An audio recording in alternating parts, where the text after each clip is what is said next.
yali ex wa Yvoone bamuwadde emotooka ku proposal ye bibino ate nga Brisha Cash mama we avuddeyo ne yeebaza Mickey Sims Tufani nabyo mbileese ate nga bya Pastor Bujingo bibino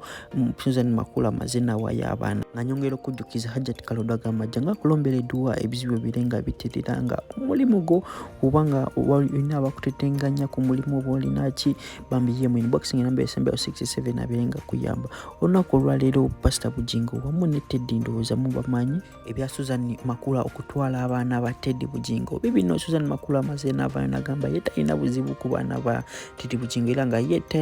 tagendanga ku wantu wonna nagamba mbayagala batwala ebyo ngayo tubivuddeko olunaku olwaleero kitegeerekese nti nno omwana muwala oba muwala wa Bronoke oba bambi muwala wa Friday naku zino ba tiktokers nga we musingo kyogera nti no ono muwala wa tikwane wa Friday nakazibu wamu ne Bronoke kubanga mulabiridde nnyo ndowooza mulaba essanyu bambi kitegeerekese nti no akyusiza essomero yange essomero liire mpya bambi Friday nakazibu amufuddeko okuva nga mama we yafa era nga bambi kyemanyi Bronoke gyali yenna yebaza oba yenyumiriza nnyo mu Friday nakazibu era nga abasinga ku TikTok bonna wa videos za Friday nakazibu bavayo ne bagamba bambi proud mother nga eno kino kiraga nti no bamwagala nnyo ebyo nga tubivuddeko Maya Musuuza olunaku olwajjo yabadde birthday era nga Rema Namakula yavuddeyo bambi namupostinga nga kino Rema Namakula adde takikola nnyo naye nga kino kyalaze edikenzo tino ye Rema Namakula talina buzibu gyali era nga yasobola okubeera maama omutuufu naye nga bambi edikenzo woliwe naye kimanyi essanyu ly'olina essanyu ly'amaanyi kubanga banange njagala olaba omuwala ono ngenda kulekera ka video ke nga mulaba omuwala Maya Musuuza essanyu lyalimu nga azinya ne taata we era nkomewo n'amawulire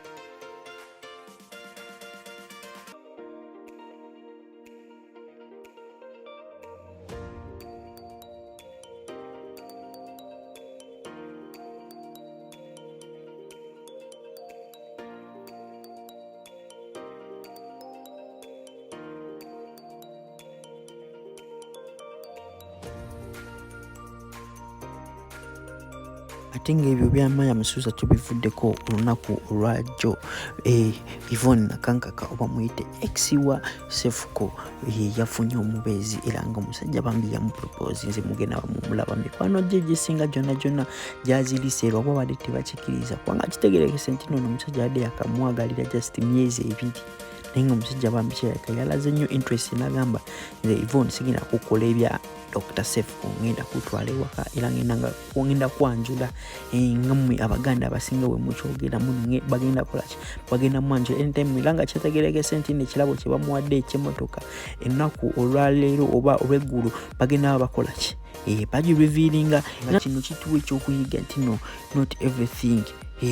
kyosanga mu kusooka mbono kyekigenda okubeerera kubanga nze mbadde manyi n'ebya Dr Cephco byabadde nga stunt naye nga kinaku olwaleero lwenkakasiza ndino bulijjo si stunt era nga bulijjo ebyaddala Dr Cephco abatulugunya ate ng'ebya Dr Cephco byo tubivuddeko ngenda kulekera video ya Brisha Cash oba mama we bambi essanyu lyawulidde bambi muwala we yagudde mu ddiiru ya miliyoni 2 n'okusukkamu kankulekereka video bambi mulabe essanyu lya Proud Kadama era nga ono yasalaze bakadama kye bali. Hi everyone, this is Mickey Sims Tufani. Yes, of course I've been mwena muzimanyi ndi Buganda Kombucha. Leero abakulu basazeewo ne batuula ne basalawo ne bagamba why not Brisha Cash okuva na leero member waffe era nga y'omukufu ab'Obuganda Kombucha. Brisha, you welcome to the winning team. Tusanyusa okulaba webale kukkiriza twegatako era ekitiibwa kidde eri Katonda mbw'otwegazeeko ne muzeeyi tumwebaze actually ye yakwerondedde so kyekiba kisinga muzeeyi Brisha wuno waali tuyanziza nnyo omukisa gw'abavubuka era tukusuubiza tugenda kukola bakiyita kasavu kanyama tugenda lemezaamu tulabe nga brand ya Buganda Kombucha tugituusa bwetannatuuka. So njagala kwebaza aba tiktokers mwena mwebale okuwagira abaana bano Brisha ne Mickey olaba nange ntuula n'endowooza n'engaka nzijayo buliso olwakabi banange mwebala okumuwagira so muyingiza mu famire eya Buganda Kombucha okuba ne kakati naye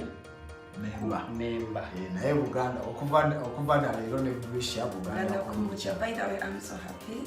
banange musanyufu nnyo mwebale tuli bangi ku TikTok oko naye okulanga musonze munze kati Bulisha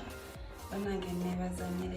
ekitiibwa ekiddeyo Mukama. Mickey, thank you so much. Thank you so much. Yes, batudde ku table ne bakirowoozaako naye Mickey ataddemu omukono munene nnyo era nga kiyinza kugamba Katonda ayitira mu bantu era abantu abo batulaze tuba tulina appreciating, you know. Mickey kiyinza kugamba tusuubira ekisinga mu nze. Kama wange oba osazewo mbwennonde nkukolere tukole kwakati wasiga nagamba